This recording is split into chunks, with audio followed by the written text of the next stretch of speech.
I can also become an Asura!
blade.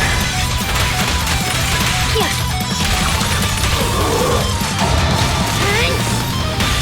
Shadowless blade. I shall go with you.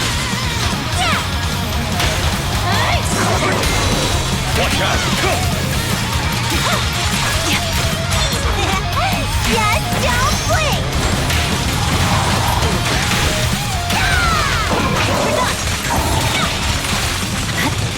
Just don't blink! Power!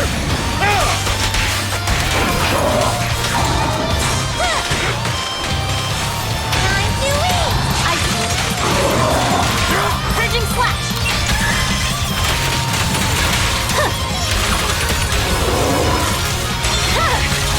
My blade is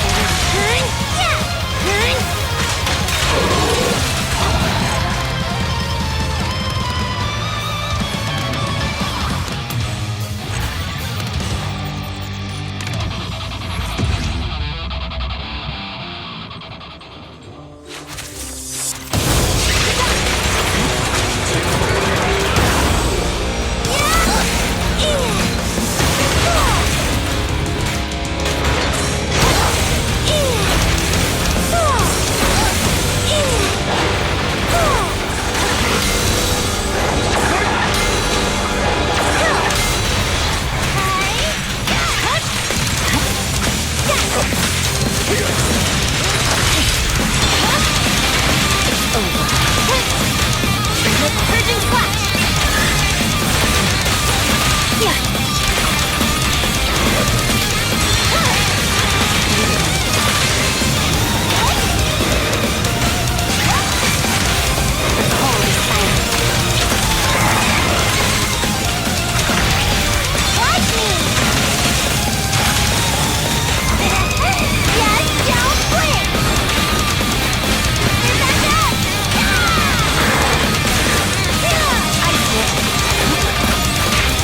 Eliminate any of them!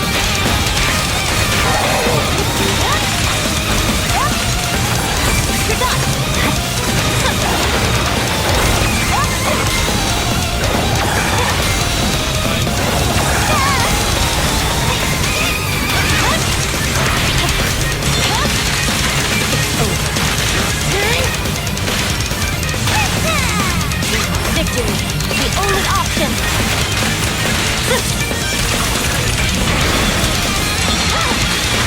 My blade is over. Shadowless blade. Time to strike! Here we go!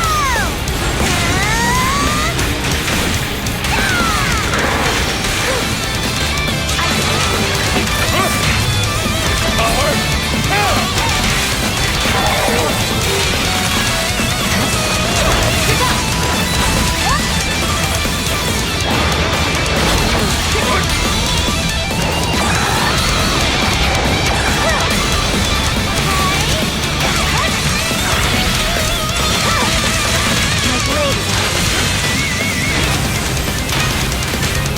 Purging slash!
Good morning everyone, we've talked a lot about how we play this team. Check out my other videos for more details on it. Let's highlight our strategy and some interesting part of the rotation here. First, let's talk about how Miyabi Soukaku Lycaon is able to clear all these boss. I should point out that DA buffs like Respawn Mastery and Blazing Chill is an insanely strong buff for Miyabi and any other restorer team. The anomaly build-up buff is what makes it possible for Miyabi to clear non-ice weak enemy without AMD6. Not to mention, Miyabi, Soukaku, and Lycaon all have an ice rush shard on their kit, so even neutral weakness enemy is no problem to them. There are two possible ways to play Disordered Mono Ice M0 Miyabi with Lycaon and Soukaku. One is continuous back-to-back Disorder strategy, where we trigger Disorders to supply Fallen Frost stack for Miyabi Storm, and second is a burst strategy where we will mostly prepare resources outside stun and use all of it inside Lycaon's amplified stun, preferably keeping the boss in stun with freeze. Let's start with UCC. In this stage, we are using the back-to-back Disorder strategy. UCC can get frozen and can be interrupted even with Miyabi Storm and Agent's ultimate. Only Impair will interrupt it a bit.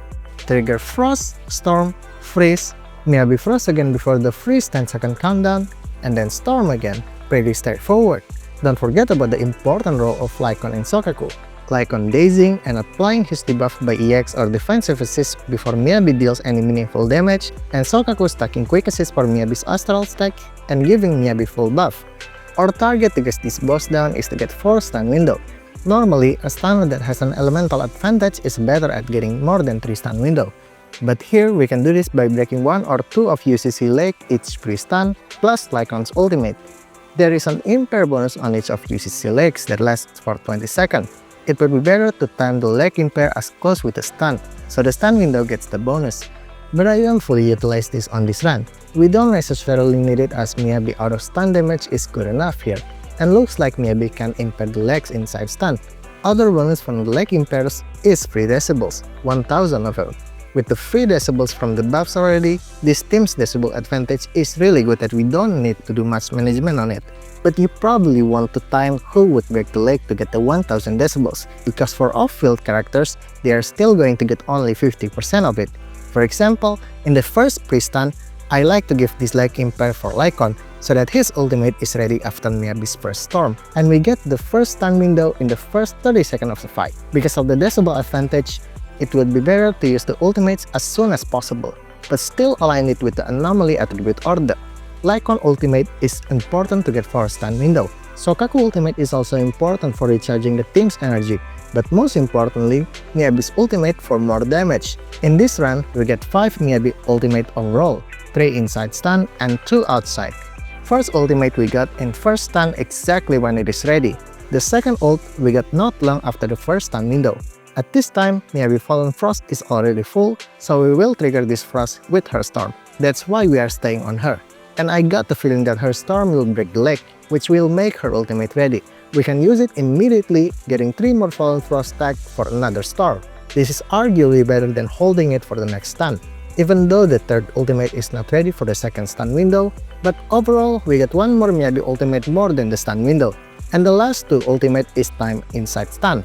If another leg is impaired after this Miyabi ultimate, which happens to me in other run, it's actually possible to time the third ultimate inside the second stun.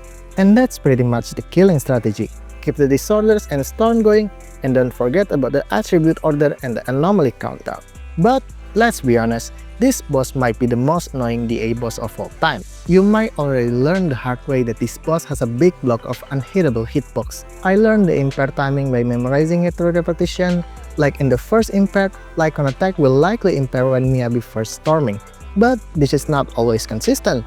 Not to mention the boss keeps moving and rotating, making it hard to target legs. But we don't actually need to keep attacking the same leg continuously for impair. So we also have to see the telegraph of the boss before we commit for damage move. The best tips I can give is, don't forget you can dash with Miyabi, so you can follow the boss moving. Now I will point out some part of the run that we can do better.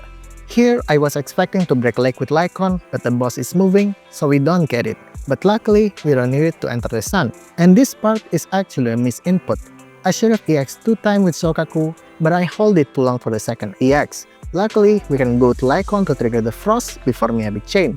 Although this made Soukaku next freeze job to be harder because she started with 0 anomaly meter. And if we didn't trigger the first chain with Soukaku, we could have chained with Miyabi 2 times and maybe get an ultimate inside stun.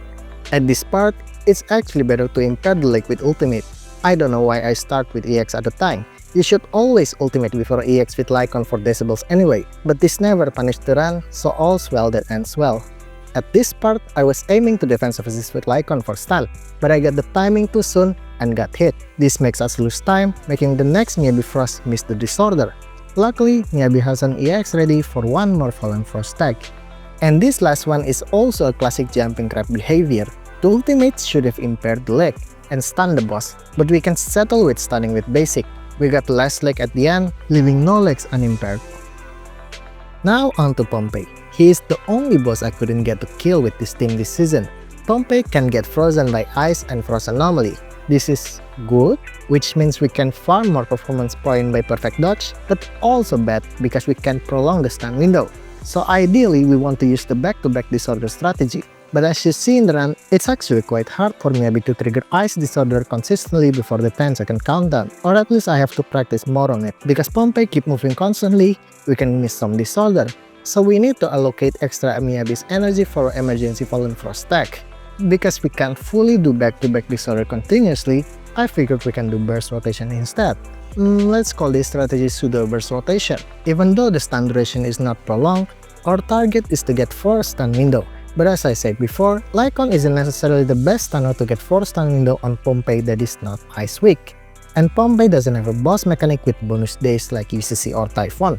With Steam Melbourne, Lycaon wouldn't be able to get a full 4 stun window easily, so to be able to do this, I have to give Blazing Laurel to Lycaon, because technically it is the highest impact double engine for stunners, so Lycaon's rotation is adjusted accordingly. Blazing Laurel isn't needed for the other 2 boss, but Pompey does prove quite hard to stun for Steam over Lycaon. Blazing Laurel Lycaon wants a lot of defensive assist, because that's where the high bonus impact from Blazing Laurel comes from. And he will ultimate only after defensive assist for high days infliction. You can also see I basic a lot with Lycaon to try getting some of the Blazing Laurel passive bonus, although looks like it never max out. This also gives another reason why back-to-back disorder is quite hard outside stun. There is an overlapping priority on the field time of its agent. To get 4 stun window, Lycaon will take time on field, but that means Miyabi would be late for disorder sometimes, so I would still prioritize the resources for stun window, but take what I can outside stun. Now for the stun window, we only get about 15 seconds stun time, so not much that we can get. Lycaon stun Pompey, Soukaku makes sure her buff is up, and give quick assist to Miyabi. Miyabi ultimate, Frost, Storm, to Lycaon and Soukaku freeze, chain to Miyabi, and Frost. The next Storm isn't possible to get fit inside stun, so that's the best that I could get. You see at first and 4th stun window that I don't immediately ultimate with Miyabi, because Lycaon doesn't touch Pompey when he is stunned. This is kind of awkward. I have to swap to him and attack, wait for Miyabi to get out of field, so we can switch back to her and then ultimate. Certainly could be more efficient, but always make sure to keep all your buff and debuffs on burst. Talking about awkward rotation, the 3rd stun window is also something to point out. Before the stun, Miyabi is in a position where she has full stack and about to frost. We can storm here and wait until the storm trigger before switching to Lycaon. But at the time, I would choose to immediately stun with Lycaon so that the storm gets the stun bonus. But this does mean that Miyabi will miss the disorder, and she lacks 2 stack, with no energy for EX to get full stack for a storm. We can immediately freeze with Soukaku and chain to Miyabi to get another storm. Because of this, the 3rd stun window got 1 more Miyabi storm fit onto it more than the other 3 stun window. So this is actually not a bad move, but it is an improvised rotation at the time. Some part of the run to highlight. To this, I can only say -2 Miyabi aura. At this Lycaon's defensive assist, I ultimate before the follow-up freeze, so Lycaon can get the juicy 700 decibels generated from the freeze. This is important to make sure his ultimate is ready for the next stun window. The rotation after a stun that I like to do is Miyabi Storm, to Soukaku ultimate but don't trigger the freeze yet, back to Miyabi, wait for Yellow Gleam, to Lycaon defensive assist and ultimate, and freeze after that. And this part, Soukaku is supposed to dash attack cancel, but I misinput, but it's no problem. Can the team get higher score? Certainly. If you memorize Pompey moves well enough, you definitely can get more performance point. But it's not really my aim in this run. I am more focused on getting 4 stun bursts, so I have to take some of the dodgeable attacks for Lycaon defensives instead. How about a kill? I am quite pessimistic about it. We have 3 more HP bar to finish Pompey. Pompey HP now is more than his HP in the first season. The last 3 HP bar is also thicker compared to the early HP bar, so we need 12 million more damage to finish him. The only way I see we can improve the rotation is if that we don't miss the disorders on Miyabi, so she can get more out of stun storm. But my estimation tells me that we still need about more than 10 storm to get that much damage, so I don't think M0 Miyabi could do it with this team. But I would be happy to be proven wrong on this.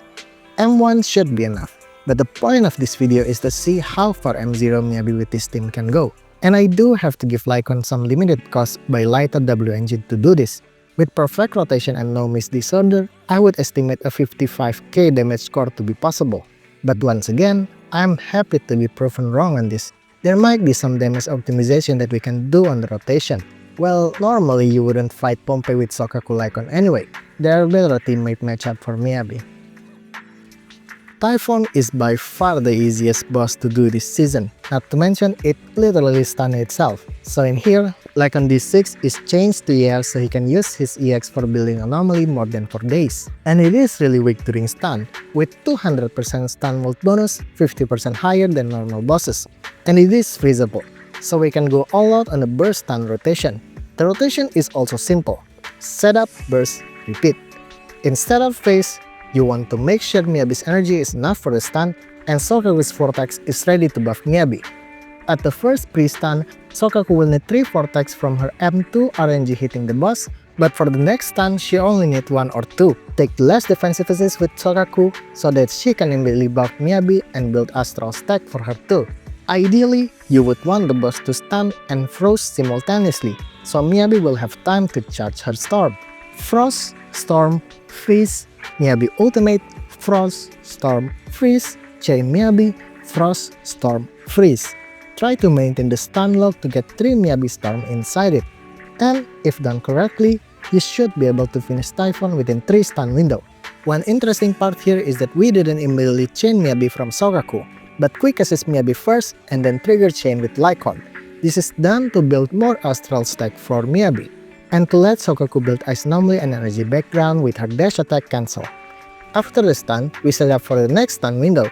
Soukaku charges the team's energy by her ultimate. The dash attack cancel after the Soukaku ultimate is important so that she gets a Vortex for the next stun, and Lycaon cancel Typhon flying animation with his ultimate, so to not waste time. If you find Lycaon ultimate not ready for cancelling Typhon jump, swiftly swap to him and use his EX. The decibels generated from his EX should charge his ultimate ready. At the next stun, you will see that Soukaku buff on Miyabi is about to run out. If we got 1 or 2 Vortex on our pre-stun setup, Soukaku will be able to refresh her buff before Miyabi's ultimate.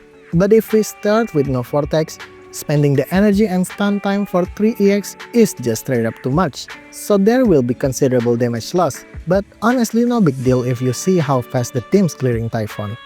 The run aim here is to see how fast I can get Typhon down, but we can use the rest of the time to farm some performance point. They changed Typhon rule now so that we can get 65,000. All we need is 4 impair and an extra defensive assist. We can hold back the stun burst rotation to extend it to 4 stun, or we can just play with Typhon a little bit. Before we kill it at the 3rd stun, wait for the next defensive assist chain. Cancel any jump animation with anomaly trigger, get an impair, run as far away as possible. This jump should reset Typhon behavior. If we are lucky and Typhon didn't want to play a staring contest, we can immediately kill it at the last 200 performance point. But I figure it's kind of boring to showcase, and I don't have a good music to sync with it. It's basically the same run, but with some holding back. Just so you know, it's possible, but probably there is a better way. You know, sometimes showing restraint on your enemy is harder than killing it swiftly. And that's the showcase. There is no denying the Void Hunter is strong even at M0W1. I just really like this team. There are no Ice Weak enemy this DA season, so if you find you lack a team to clear it, just put Miyabi anywhere. I hope this video helps you, and see you next time.